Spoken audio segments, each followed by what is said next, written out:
Roi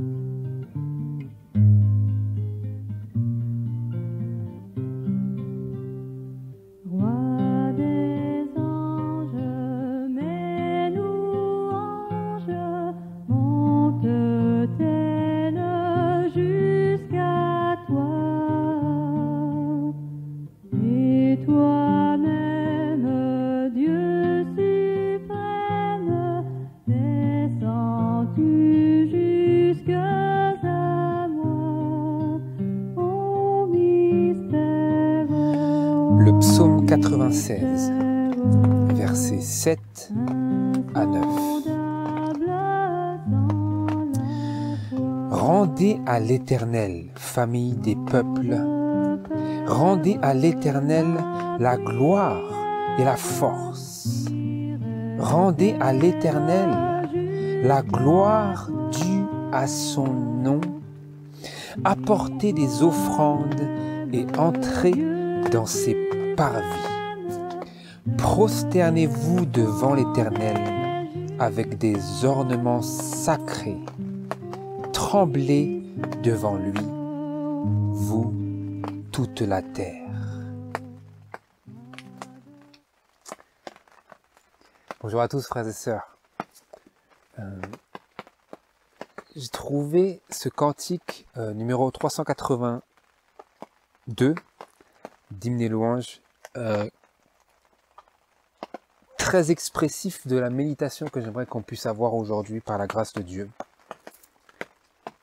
Où il est écrit: oui, selon ta promesse, ô Jésus mon Sauveur, j'ai trouvé l'allégresse auprès de la douleur.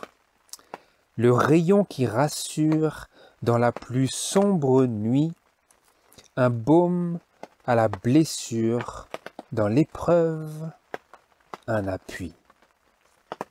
Dans le désert aride, sous un ciel embrasé, une eau fraîche et limpide jaillissant du rocher, l'ombre de la nuée abritant le chemin, la céleste rosée qui remplace le pain. Jésus mon roi, mon maître, n'es-tu pas tout pour moi? La source de mon être, le rocher de ma foi. Le soleil qui m'éclaire, le ciel qui me sourit, l'eau qui me désaltère, le pain qui me nourrit. Voilà une expression, une merveilleuse expression de relation avec Dieu dans la souffrance. Et de ce qui ressort de cette expérience avec Dieu, de cette communion avec Jésus-Christ dans ses souffrances. Qu'est-ce que j'ai trouvé? Seigneur, selon ta promesse, j'ai trouvé l'allégresse auprès de la douleur. Le rayon qui rassure, je l'ai trouvé dans la plus sombre nuit. Et c'est devenu pour moi un baume à ma blessure, et dans l'épreuve, un appui. Donc notre expérience des souffrances, et à plus forte raison des souffrances de Jésus, dans cette communion-là, elle devient pour nous un appui dans l'épreuve, un baume à nos blessures. Parce qu'il a été meurtri pour nos iniquités, et que le châtiment qui nous apporte la paix est tombé sur lui. Donc ça, c'était pour faire le lien avec la méditation que nous avions eue sabbat dernier, sur le mystère que nous trouvons lorsque nous traversons les souffrances, lorsque nous endurons les souffrances, telles que Dieu le désire que nous le fassions. Et aujourd'hui, c'est une étude qui n'est pas forcément une évidence comme étant une suite logique, mais vous allez voir que, ou du moins dans mon expérience, ça s'est révélé comme la chose qui découle de cela. Parce que après notre souffrance et que nous apprenons à tenir la main du Seigneur Jésus, dans ces expériences-là, qui sont amères, eh bien, ces souffrances-là, elles deviennent un ressort, un tremplin pour nous propulser vers une dimension supérieure, plus élevée dans notre marche avec Dieu. Donc c'est ça que j'aimerais que l'on puisse méditer aujourd'hui.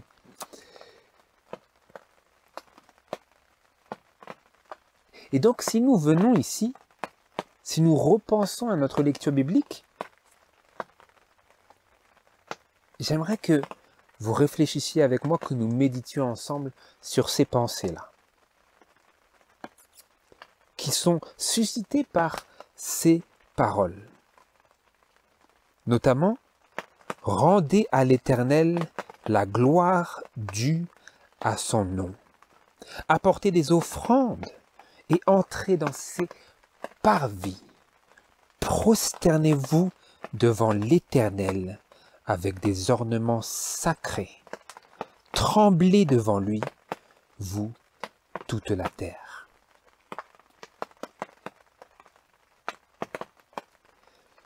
Nous avons été créés, frères et sœurs, créés pour le service.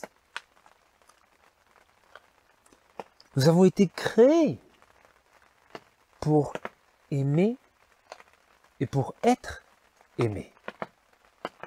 Nous avons été créés pour adorer celui de qui procède la vie. Nous sommes créés pour cela. C'est notre destin. C'est notre but, tel que Dieu avait à cœur lorsqu'il nous a amenés dans l'existence. Et nous voyons cela notamment lorsque nous regardons les arbres, lorsque nous regardons les fleurs, lorsque nous regardons, nous observons l'herbe des champs. C'est que toutes ces œuvres de la création de Dieu ont les mains levées vers le ciel. Sauf peut-être quelques exceptions, vous me direz un saule pleureur, ça regarde vers le bas, mais c'est une illustration de ce que Dieu ne veut pas que nous soyons. Les arbres ont leurs branches élevées vers le ciel. Ils sont créés d'une telle manière qu'ils rendent gloire à Dieu par nature.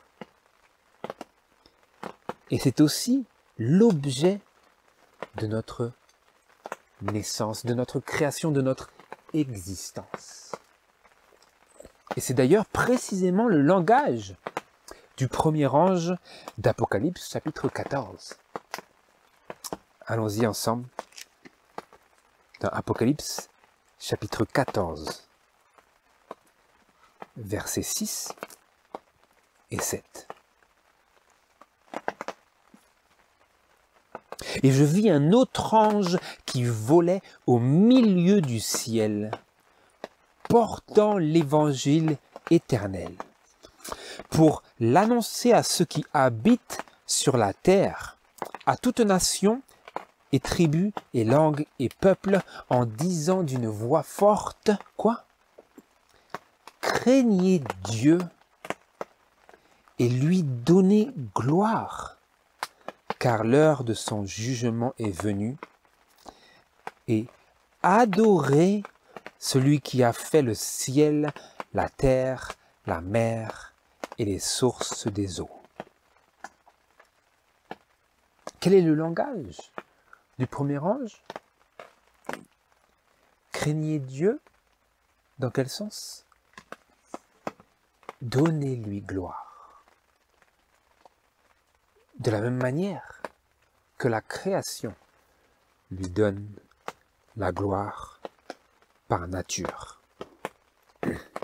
et par dessein et par destin. La nature donne la gloire à Dieu. Et nous, habitants de la terre, sommes appelés à craindre Dieu, à lui rendre, à lui donner, à lui rendre gloire. Et à adorer le Créateur, celui qui a fait le ciel, la terre, la mer et les sources des eaux. Et maintenant, revenons ensemble à cette lecture biblique du psaume 96 et examinez le langage qui est employé ici.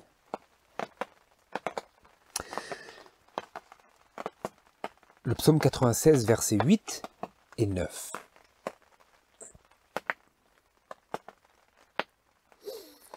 Rendez à l'Éternel la gloire due à son nom. Apportez des offrandes et entrez dans ses parvis. Prosternez-vous devant l'Éternel avec des ornements sacrés. Tremblez devant lui, vous, toute la terre. Et ici, j'aimerais attirer votre attention vers le verset 9,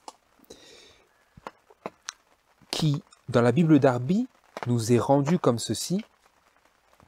Adorez l'Éternel en sainte magnificence. Et dans la Bible King James, il est écrit littéralement adorez l'Éternel dans la beauté de la sainteté.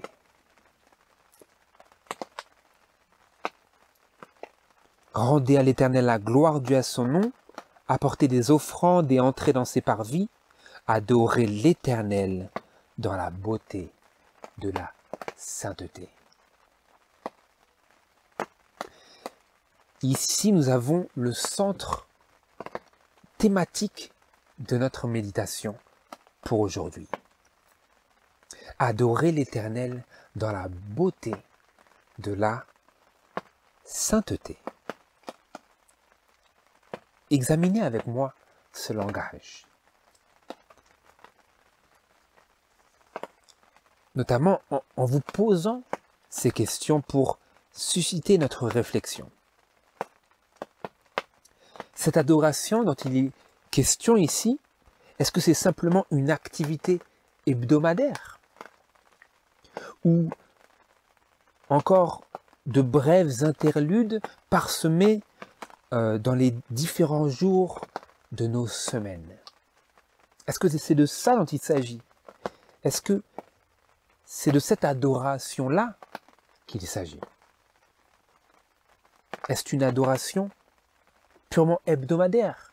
Est-ce de cela dont il s'agit?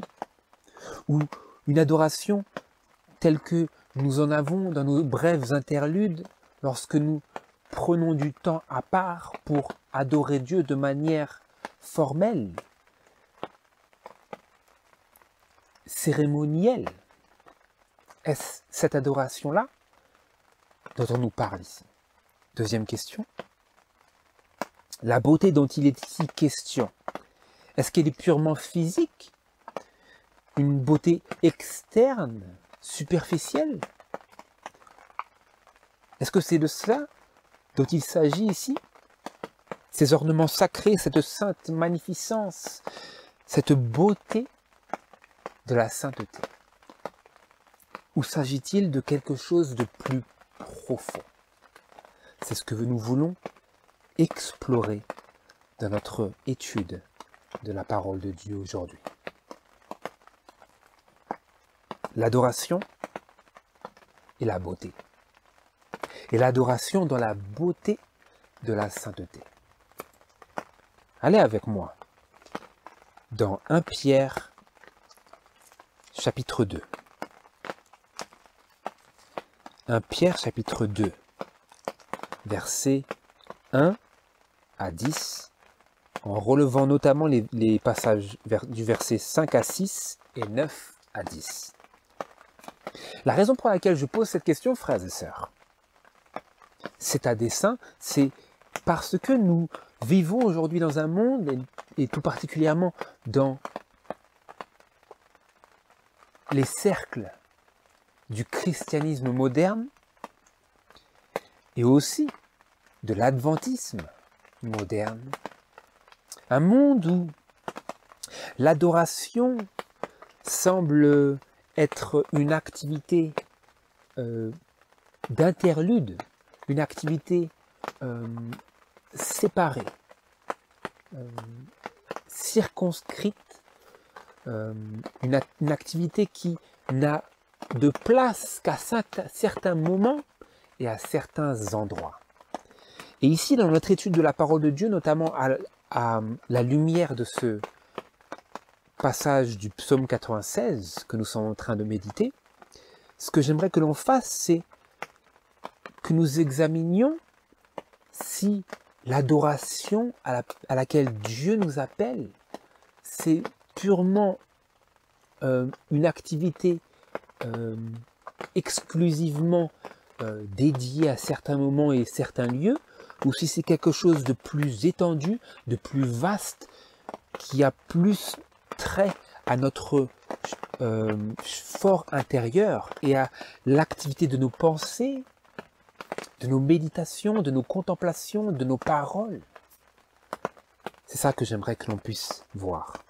Et bien sûr, j'ai déjà donné un certain indice, mais ce n'est pas grave, parce que le but de la parole de Dieu, de notre étude de sa parole, ce n'est pas de mettre du suspense, c'est de comprendre et de pouvoir adorer Dieu dans la beauté de la sainteté. La beauté qui est attirante à l'Esprit de Dieu.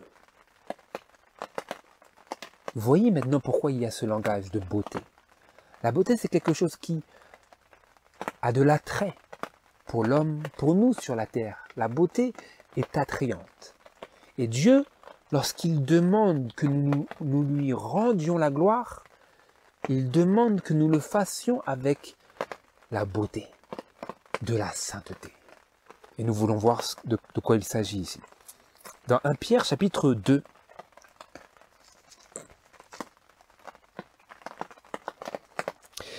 Pierre chapitre 2, verset 1 et suivant.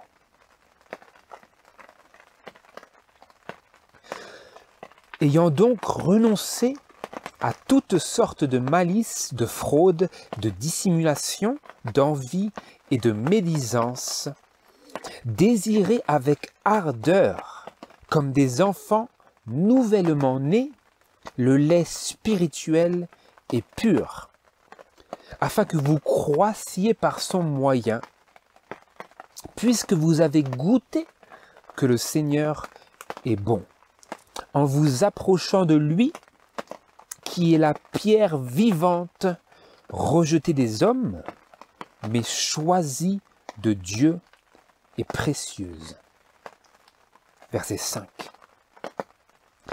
Vous aussi, comme des pierres vivantes, vous êtes édifiés pour être une maison spirituelle, une sacrificature sainte, afin d'offrir des sacrifices spirituels agréables à Dieu par Jésus-Christ.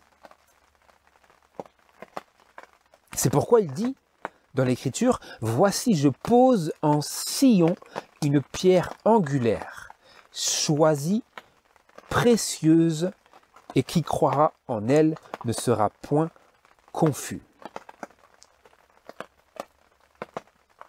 Donc qu'est-ce que nous disons, qu'est-ce que nous lisons plutôt ici? Qu'est-ce que Dieu nous dit? Que sommes-nous? Des pierres vivantes. De la même manière que Jésus nous est présenté comme la pierre vivante qui a été rejetée des hommes, mais choisie de Dieu et précieuse. Elle est précieuse, elle est belle aux yeux de Dieu. Et de la même manière, nous, comme des pierres vivantes, que Dieu nous dit que nous sommes, nous sommes édifiés De la même manière que nous bâtissons une maison et que nous élevons un mur, nous sommes édifiés. Pourquoi? Pour être une maison spirituelle, une sacrificature sainte, afin quoi? Afin d'offrir des sacrifices spirituels agréables à Dieu par Jésus-Christ. Nous devons venir à Dieu, adorer l'Éternel dans la beauté de la sainteté. Eh bien ici, on nous dit que nous sommes une maison spirituelle, une sacrificature sainte, appelée à offrir des sacrifices spirituels agréables à Dieu par Jésus-Christ. Nous lisions dans le psaume 96, verset 8, que nous sommes appelés à entrer dans ses parvis, à faire nos offrandes, à rendre à Dieu la gloire due à son nom. Quel genre d'offrande? Eh bien, des sacrifices spirituels, agréables à Dieu, attrayants à lui, agréables à Dieu par Jésus-Christ.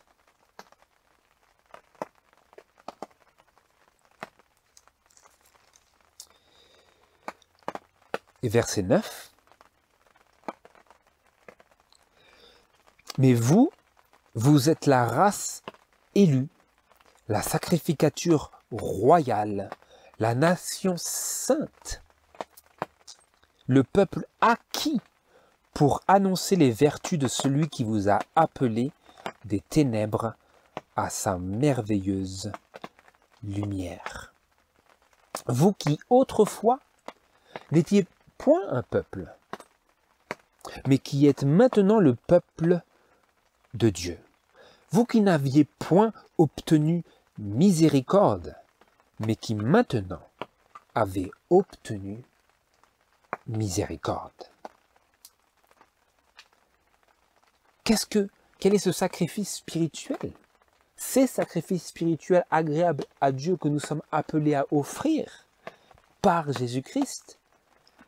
Nous sommes maintenant la sacrificature royale et sainte, la nation sainte, le peuple acquis, que Dieu s'est acquis, par le don de son Fils, n'est-ce pas? Pourquoi s'est-il acquis ce peuple-là? Pour qu'ils annoncent, qu'ils manifestent les vertus de celui qui les a appelés des ténèbres à sa merveilleuse lumière.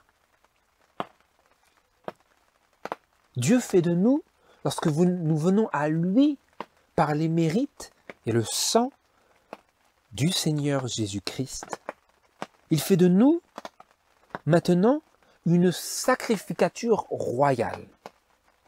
Royale parce que nous sommes appelés enfants de Dieu comme faisant partie de la famille royale dont Dieu est le Père, Jésus est le Fils.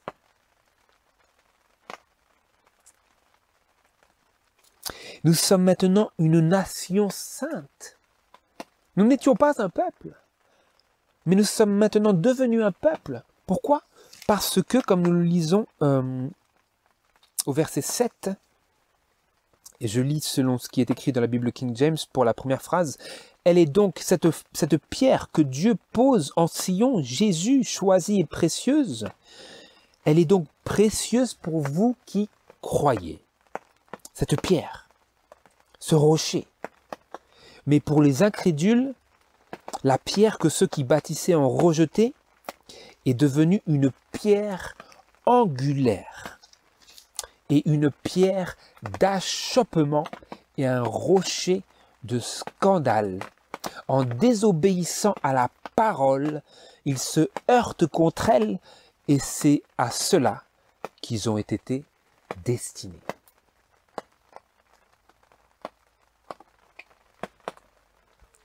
Qui les a destinés? Eux-mêmes. Ils se sont destinés par leur désobéissance à la parole, par leur résistance à la pierre angulaire. Et nous qui n'étions pas un peuple, eh bien nous sommes devenus un peuple, le peuple de Dieu, parce que nous n'avons pas désobéi à la parole et parce que nous brisons sur le rocher plutôt que de nous exposer à une destruction totale en nous plaçant sous la condamnation du rocher, tel que Jésus l'avait dit.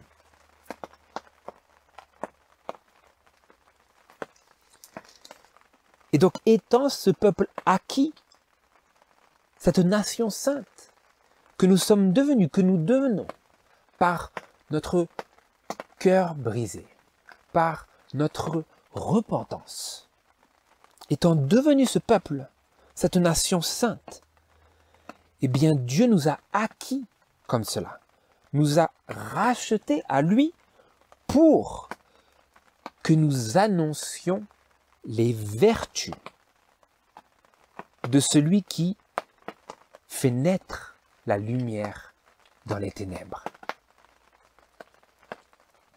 Et c'est intéressant parce que ici, ce verset 9, dans la Bible King James, il y est écrit pour annoncer les louanges de celui qui vous a appelé des ténèbres, etc. Et dans la note de marge de cette même Bible King James, il y a marqué pour annoncer les vertus, tel que c'est précisément écrit ici dans notre Bible Osterwald.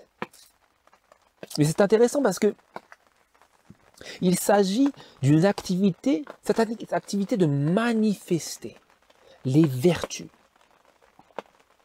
de publier les louanges de Dieu comme étant notre mission en tant que pierre vivante de cet édifice que Dieu bâtit. Eh bien, c'est lié à une activité d'adoration. Vous comprenez maintenant le lien. Mais c'est-à-dire qu'il faut progresser jusqu'à cela. Dieu s'est acquis un peuple, il s'est racheté un peuple, il a payé le prix pour cette nation qui n'était pas une nation. Ce peuple qui n'était pas un peuple, mais qui est maintenant devenu le peuple de Dieu, il a payé le prix pour cela. Pour faire quelque chose. Parce qu'il désire un peuple qui rend à Dieu la gloire. Un peuple qui publie les louanges ou les vertus de Dieu. Un peuple qui annonce par sa vie la sainteté de Dieu. Un peuple qui adore dans la beauté de la sainteté.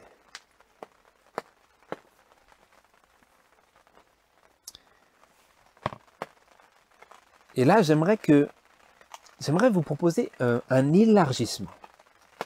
Un élargissement de des détails de cette sainte magnificence dont la Bible Darby nous parle.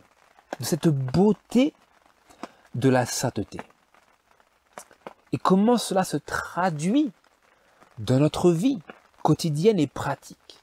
C'est ce que j'aimerais que l'on puisse faire à travers le restant de notre méditation.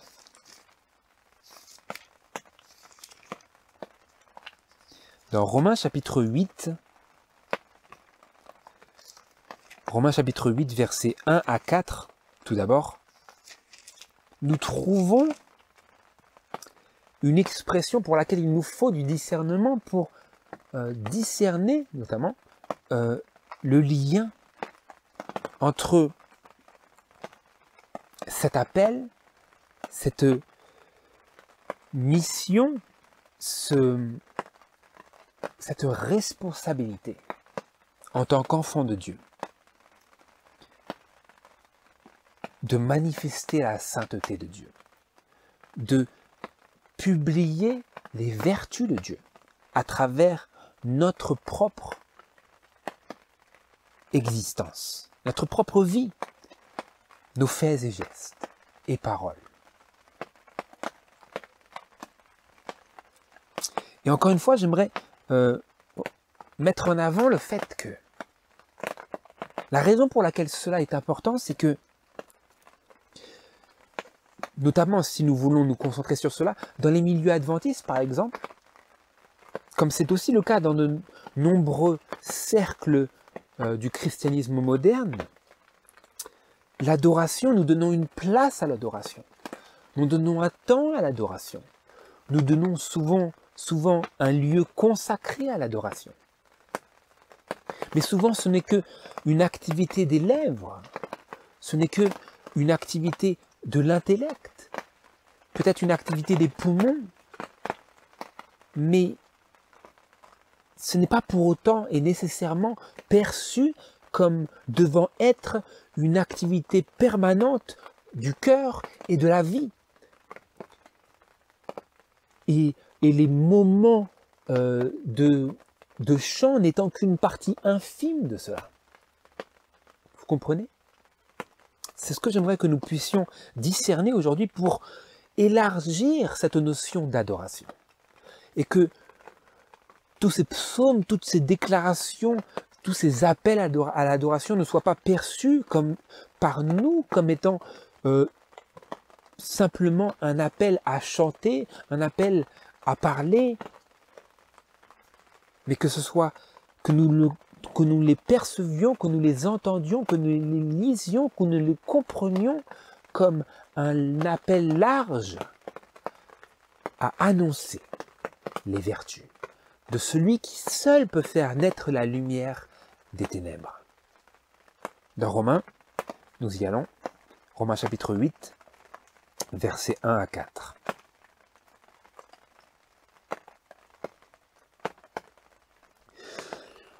Il n'y a donc maintenant aucune condamnation pour ceux qui sont en Jésus-Christ, qui marchent non selon la chair, mais selon l'Esprit. Parce que la loi de l'Esprit de vie, qui est en Jésus-Christ, m'a affranchi de la loi du péché et de la mort. Car ce qui était impossible à la loi, parce qu'elle était affaiblie par la chair, Dieu l'a fait, envoyant son propre Fils dans une chair semblable à celle du péché. Et pour le péché, il a condamné le péché dans la chair, afin que la justice de la loi fût accomplie en nous qui marchons non selon la chair, mais selon l'Esprit. Donc autrement dit, moi de par moi-même, nous de par nous-mêmes, frères et sœurs, nous n'avions pas, en dehors de Dieu, cette possibilité d'obéir à la loi et d'être délivrés, de nous délivrer nous-mêmes de l'emprise du péché et de la condamnation de la loi. Mais ce qui était impossible à la loi et à nous, dans notre observation de la loi sans l'aide de Dieu, eh bien Dieu l'a rendu possible. Il l'a fait, verset 3. Comment? En envoyant Jésus dans la même nature que nous, dans une chair semblable à celle du péché, la chair de péché qui est la nôtre. Et pour le péché, comme c'est écrit dans la Bible King James, dans la note de marge, et en sacrifice pour le péché, il a condamné le péché dans la chair. Comment est-ce qu'il a condamné le péché dans la chair? En vivant dans cette chair de péché et en ne se mettant pas sous l'emprise du péché.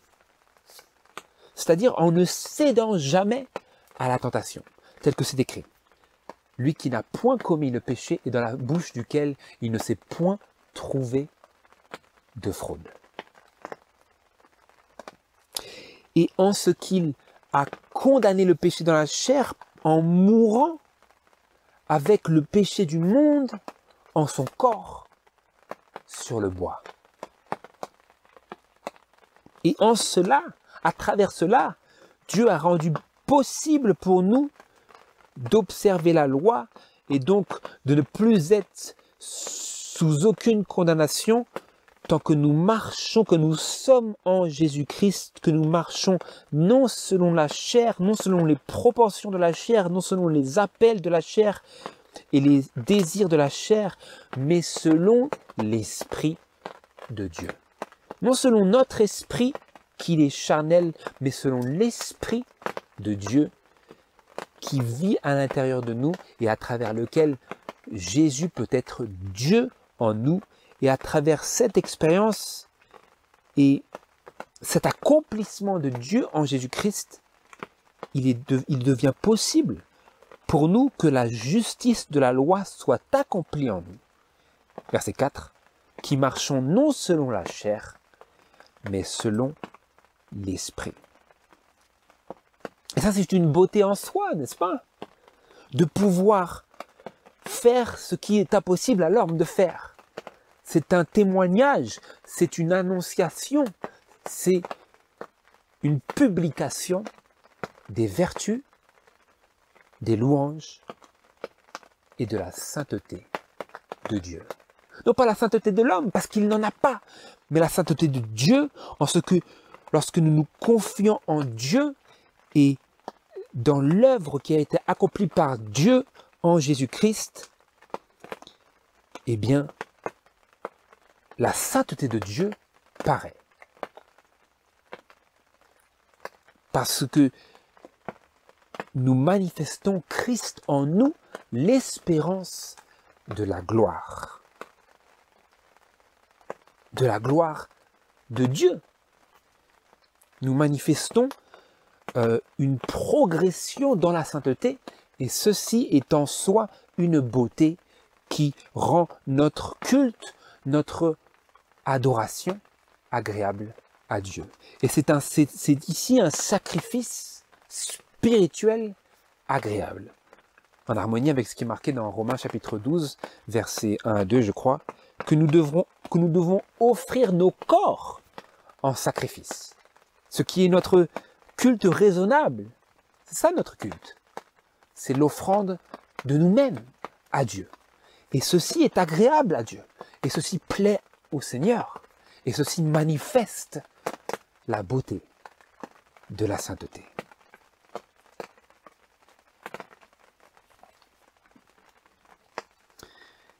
Et verset 13, nous poursuivons.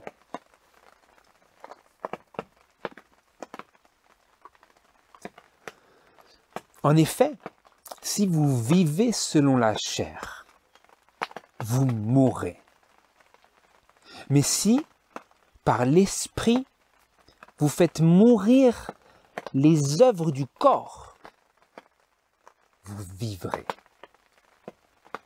Car tous ceux qui sont conduits par l'Esprit de Dieu sont enfants de Dieu.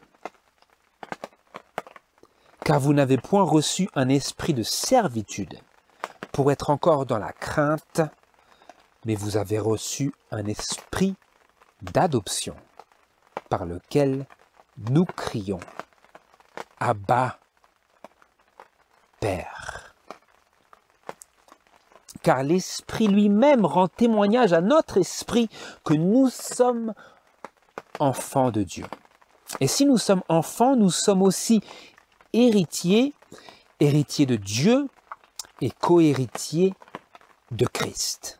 Si toutefois nous souffrons avec lui, afin que nous soyons aussi glorifiés avec lui. Car j'estime qu'il n'y a point de proportion entre les souffrances du temps présent et la gloire à venir, qui sera manifestée en nous.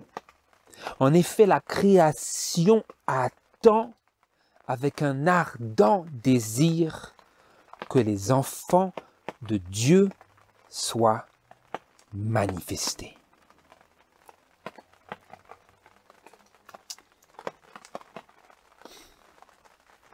La création attend, frères et sœurs. Est-ce nous qui attendons? Oui. Mais la création, la première, attend avec un ardent désir que les enfants de Dieu soient manifestés. Ça me fait penser à ce qui est marqué dans 1 Jean chapitre 3.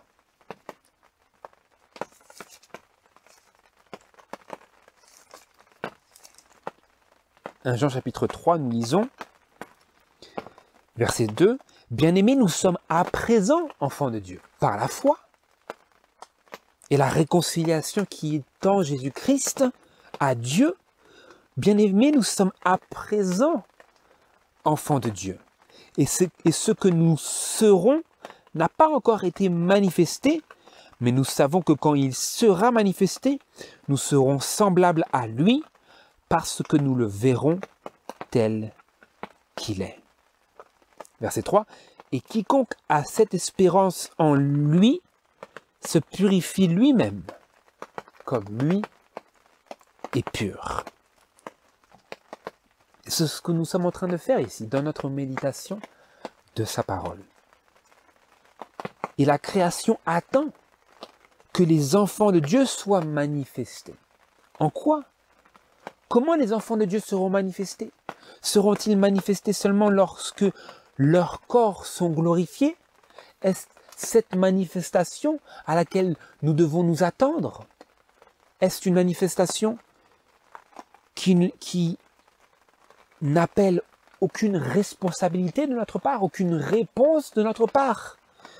J'ose dire, frères et sœurs, que ce n'est pas cette manifestation-là dont il s'agit ici. Et j'aimerais attirer votre attention vers le passage de Jérémie chapitre 8. Jérémie chapitre 8.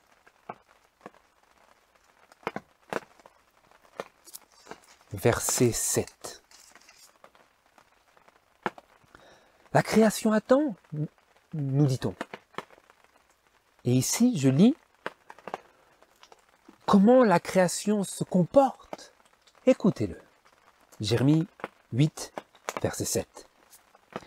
La cigogne même connaît dans les cieux ses saisons. La tourterelle, l'hirondelle et la grue observent le temps où elles doivent venir.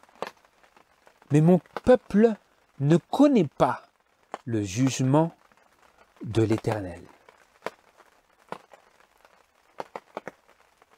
La création connaît son rôle.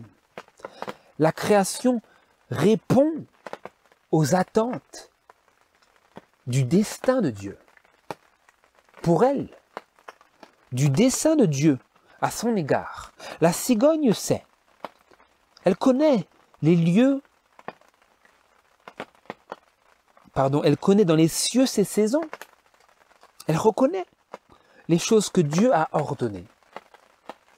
La tourterelle, l'hirondelle et la grue, elles observent le temps où elles doivent venir et elles discernent le moment où il leur faut venir ou partir. Elles obéissent aux ordonnances de Dieu. Mais mon peuple, dit le Seigneur, ne connaît pas le jugement de l'Éternel. Que ne connaît pas le peuple de Dieu? Le peuple de Dieu connaît ses désirs. Mais il choisit parfois de ne pas connaître, de ne pas se soumettre, de ne pas admettre les jugements, les ordonnances, les commandements et la volonté de Dieu. Et d'où la réponse, d'où la raison pour laquelle la création attend avec un ardent désir que les enfants de Dieu soient manifestés. Elle attend que les enfants de Dieu se comportent aussi diligemment, aussi avec une même obéissance qu'elle se comporte envers son Créateur.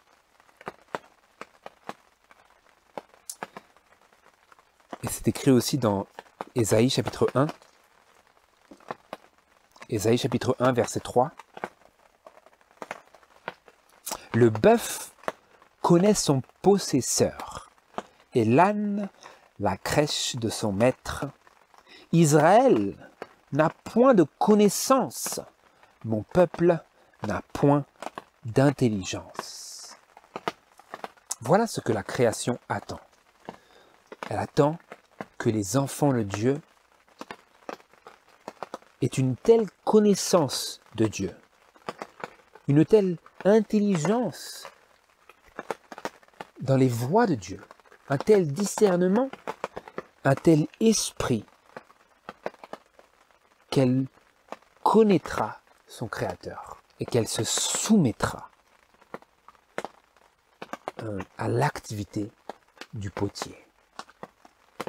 C'est ce que Dieu veut et c'est ce qui fait toute la beauté de la sainteté. Lorsque nous sommes soumis tel que la création est soumise à son Créateur. C'est ce que nous sommes appelés à faire, c'est ce que nous sommes appelés à être dans le message du premier ange. J'y retourne ici parce que c'est si lourd de sens. Vous le lisez, verset 7. Craignez Dieu et donnez-lui gloire, car l'heure de son jugement est venue, et adorez celui qui a fait le ciel, la terre, la mer et les sources des eaux. La cigogne sait, l'hirondelle, la tourterelle, le bœuf et l'âne connaissent leur Créateur. Ils obéissent à la voix de celui qui a fait le ciel, la terre, la mer et les sources des eaux.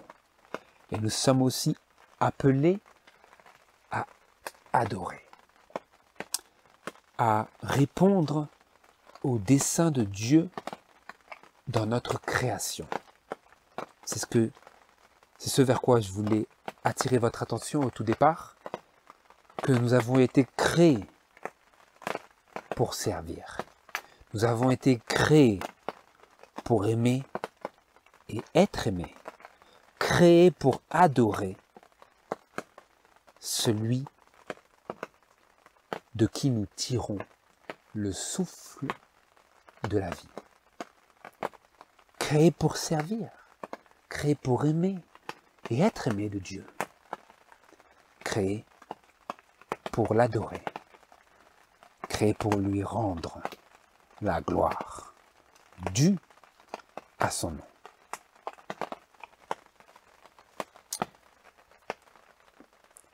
Et dans cet appel, frères et sœurs, dans cet appel à nous prosterner devant l'Éternel,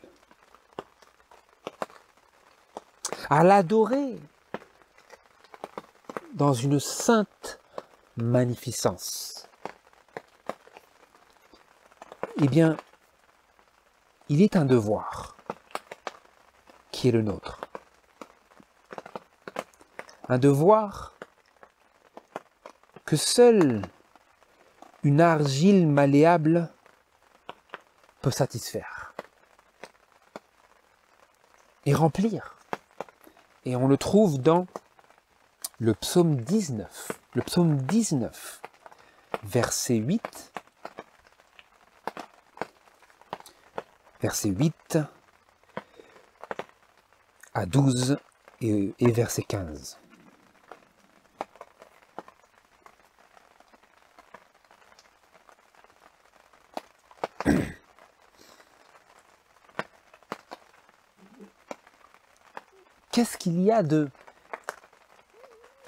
Qu'est-ce qui est essentiel pour cultiver en nous cette beauté et pour que nous puissions annoncer la beauté de Dieu, les vertus, la sainteté, les louanges de Dieu. Nous le lisons ici, le psaume 19, verset 8. La loi de l'Éternel est parfaite. Elle restaure l'âme. Le témoignage de l'Éternel est sûr. Il donne de la sagesse aux simples. Les ordonnances de l'Éternel sont droites. Elles réjouissent le cœur. Le commandement de l'Éternel est pur. Il éclaire les yeux. La crainte de l'Éternel est pure. Elle subsiste à perpétuité. Les jugements de l'Éternel ne sont que vérité. Ils sont tous également justes. Ils sont plus désirables que l'or et que beaucoup d'or fin, plus doux que le miel, que ce qui découle des rayons de miel. Aussi ton serviteur est éclairé par eux. Il y a un grand salaire dans leur observation. Verset 15. Que les paroles de ma bouche et la méditation de mon cœur te soient agréables, ô Éternel, mon rocher et mon Rédempteur. Comment est-ce que nous pouvons offrir des sacrifices spirituels agréables à Dieu? Par Jésus-Christ, en faisant des paroles de ma bouche et des méditations de mon cœur quelque chose qui soit agréable au Seigneur. Et comment est-ce que je vais pouvoir trouver ce qui satisfait à cette attente élevée dans ce que nous avons lu juste avant? La loi de l'Éternel, sa parole, est parfaite. Elle restaure l'âme. Là où nous étions moches, là où nous étions esquintés, là où nous étions blessés, elle restaure l'âme. Elle restaure en nous la beauté de la sainteté de Dieu. Le témoignage de l'Éternel, de ses prophètes, il donne de la sagesse aux simples. Il nous donne la connaissance de Dieu. Il fait que nous devenons comme l'âne qui connaît son maître et le bœuf qui connaît son possesseur. Que nous devenons maintenant sujets et soumis à notre Créateur. Les ordonnances de l'Éternel sont droites. Elles réjouissent le cœur. Elles nourrissent en nous cette beauté qui seule est agréable à Dieu. Le commandement de l'Éternel est pur, il éclaire les yeux. Il efface et annule et détruit ces choses qui ont pris notre vision, qui nous ont aveuglés. C'est un collier pour nos yeux, c'est le témoin fidèle et véritable qui vient nous l'appliquer dans notre méditation de sa parole inspirée. La crainte de l'Éternel est pure, elle subsiste à perpétuité.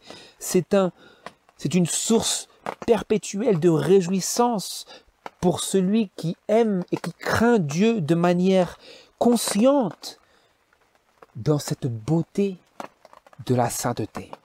Les jugements de l'Éternel ne sont que vérité, ils sont tous également justes, ils rassurent le cœur de l'homme et de la femme qui craint Dieu et qui souhaite voir sa volonté accomplie au travers de toute la création.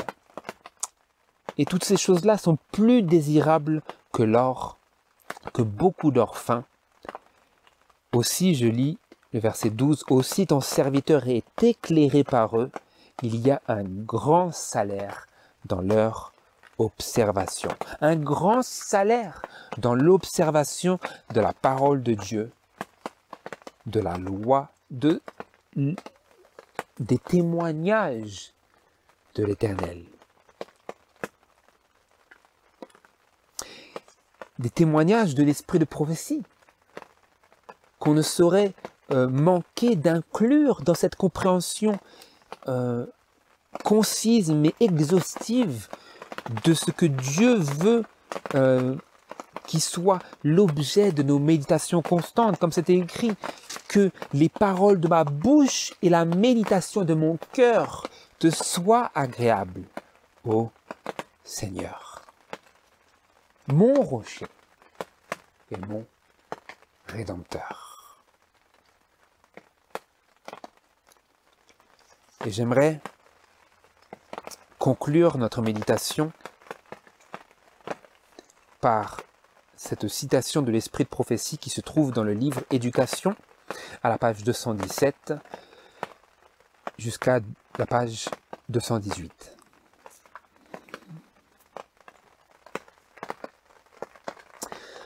Lorsque s'est éveillé un amour authentique pour la Bible et que celui qui l'étudie commence à comprendre l'immensité du champ qui s'offre à lui et la valeur du trésor qu'il possède, il désirera saisir toutes les occasions de se familiariser avec la parole de Dieu. Son étude ne se limitera pas à un lieu, à un moment particulier. Cette étude constante est un des meilleurs moyens d'entretenir un amour pour les Écritures.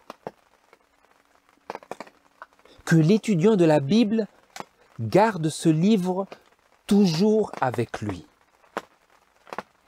Lorsque vous en avez l'occasion, lisez un texte et méditez-le. Quand vous marchez dans la rue, quand vous attendez un train ou l'heure d'un rendez-vous, profitez-en pour glaner dans le trésor de vérité quelques précieuses pensées. Les grandes forces motrices de l'être sont la foi, l'espérance et l'amour.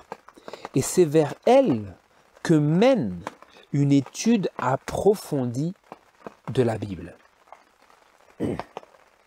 La beauté extérieure de la Bible, ses images, son style, n'est que l'écrin de sa véritable richesse. Quoi? La beauté de la sainteté.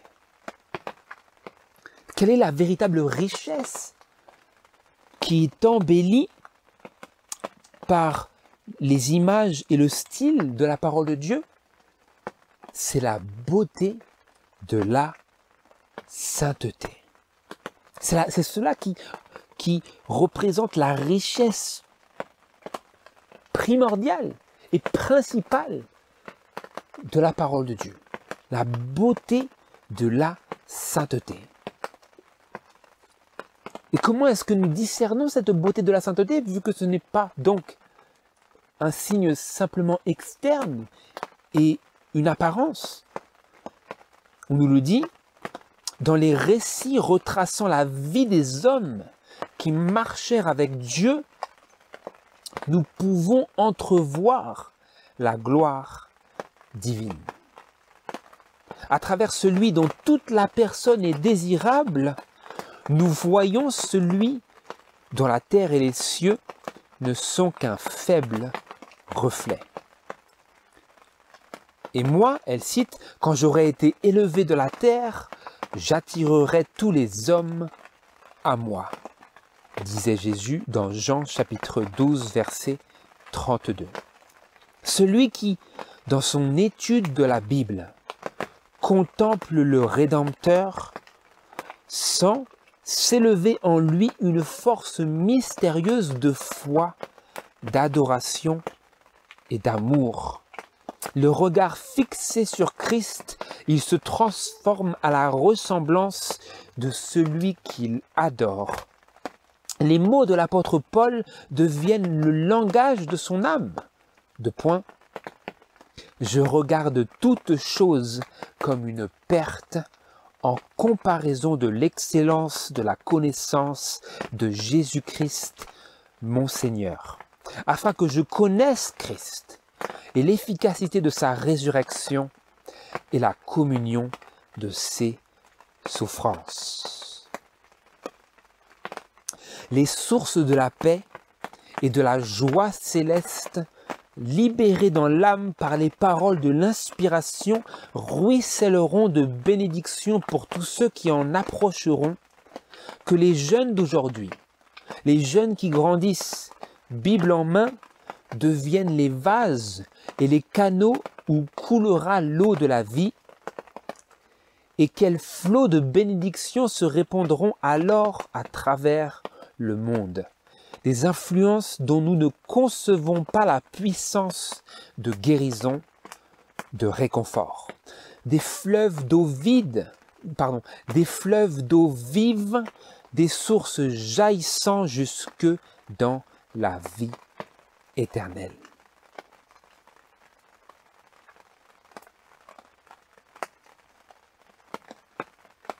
Et toutes ces choses-là, nous les trouverons dans notre contemplation de Dieu et de Jésus dans sa parole.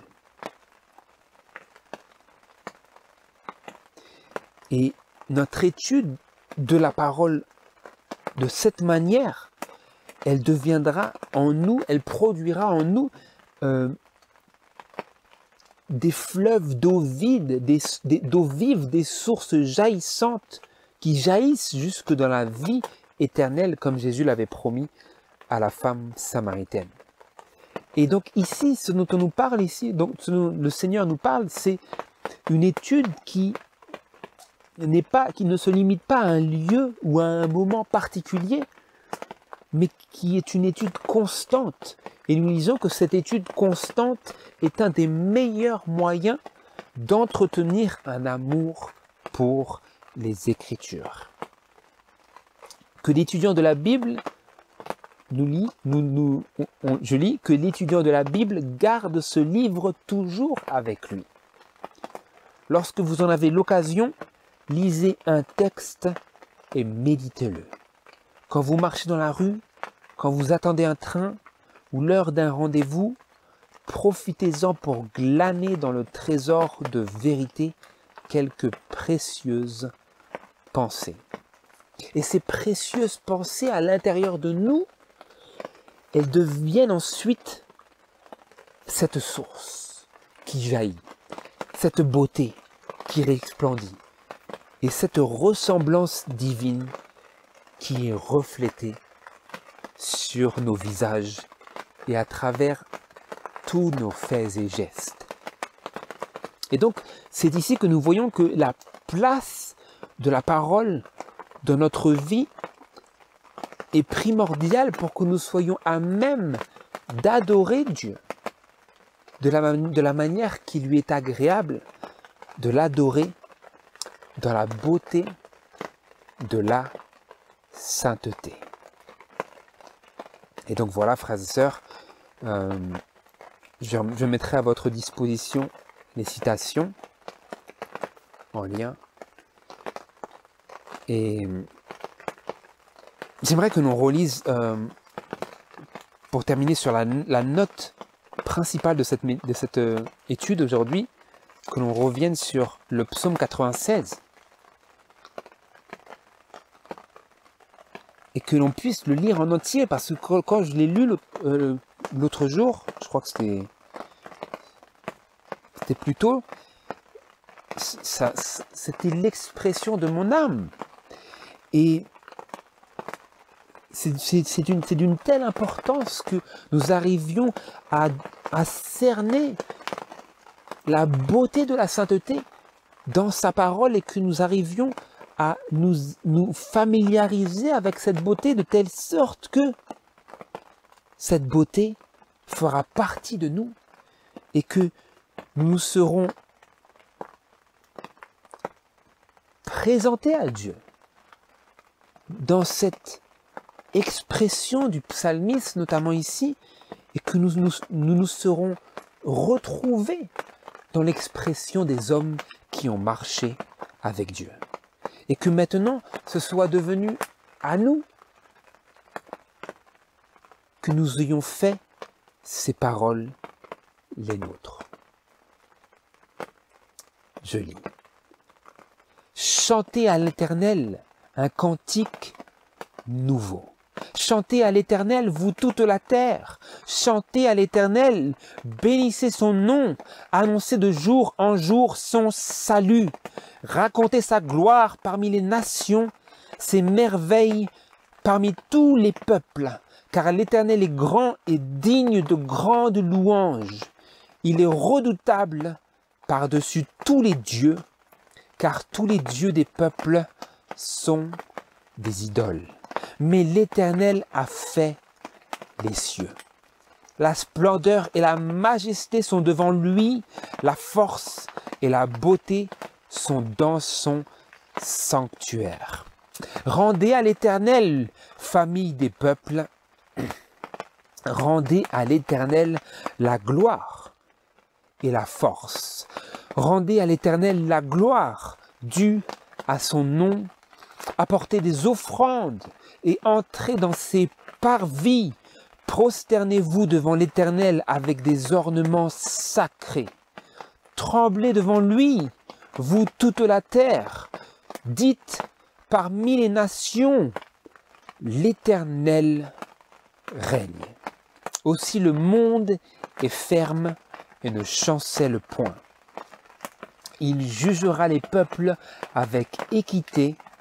Que les cieux se réjouissent et que la terre tressaille de joie, que la mer retentisse avec tout ce qu'elle contient, que les campagnes s'égaient avec tout ce qui est en elles, que tous les arbres des forêts chantent de joie devant l'Éternel, car il vient pour juger la terre. Il jugera le monde avec justice et les peuples selon sa fidélité. Le psaume 97. L'Éternel règne, que la terre tressaille de joie, que les îles nombreuses se réjouissent. Verset 10. Vous qui aimez l'Éternel, haïssez le mal. Il garde les âmes de ses fidèles et les délivre de la main des méchants. La lumière est semée pour le juste et la joie pour ceux qui sont droits de cœur. Juste, réjouissez-vous en l'Éternel et célébrez son saint nom. Amen.